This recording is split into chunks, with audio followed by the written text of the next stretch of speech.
You wanted to discuss something? There's proof that the Wild Hunt is a vast accumulation of the power. Something that would interest mages, you'd think. To the mere mortal, anything that is not immediately comprehensible is suspect, the product of a conspiracy. And where there's a conspiracy, well, it's obvious mages must have hatched it. I'm a mortal, though probably not a mere one. I found the notes of a man who spent his entire life... Paranormal phenomena interests Cynthia, my intern. Take this up with her. Remember the antidote for Saskia. It's very important.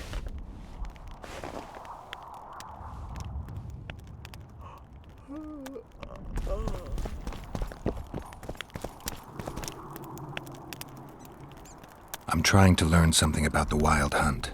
Very interesting phenomenon. Like all mysterious things. Willing to share what you know? Well, I would be. Provided you found the notes of Morton Collis first. He devoted almost his entire life to researching the hunt. We could go into detail if you had his scribblings. We'll come back to that. I found Morton Collis's notes. So, let's see what you've learned. Well, there are a few documented facts, but Collis notes the existence of plenty of myths and legends. Very true. Where shall we start, then? First and foremost, Collis studied the hunt's movement. Oh, it's well known that the Wild Hunt moves north to south, never in the opposite direction. That's what I remember, and Collis's research confirms it. I'm just having trouble understanding why that is.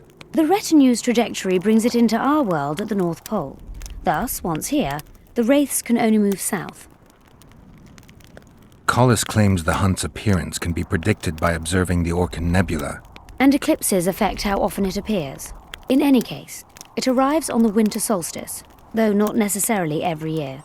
Collis calculated that the hunt slips into our world in those years when the nebula is in the eastern sky. When I pursued the hunt, I passed through many abandoned villages. Well, the Wild Hunt abducts young people. What for? The wraiths might need workers, warriors, or meat. Collis seems to favor the slave theory. What's the sorceress's take on the hunt? The topic makes them uneasy. Since the Council and Conclave banned the use of mind spells, the Wild Hunt has been a taboo topic. There's some link between mental spells and the cavalcade? Both addle the brain. Anyone who has come in contact with the Wild Hunt has experienced mental instability that either takes the form of insanity or amnesia. You see, the wraiths emit a magnetic field that severely distorts perception and impedes brain functions. People say the hunt's appearance is an omen of war. In our times, wars are so frequent, we might even consider flights of honking geese as their harbinger. The hunt traverses our world in winter.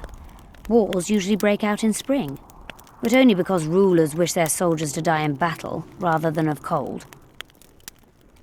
Let's summarize. Based on his observations and calculations of the Wild Hunt's movements, Collis arrived at two equally important conclusions. The first was that the hunt is made up of knights who perished in various worlds and have reconvened as a retinue of vengeance. His second hypothesis states that an unknown, extremely powerful force multiplies wraiths, whose task is to travel between worlds in search of slaves. Both theories seem probable.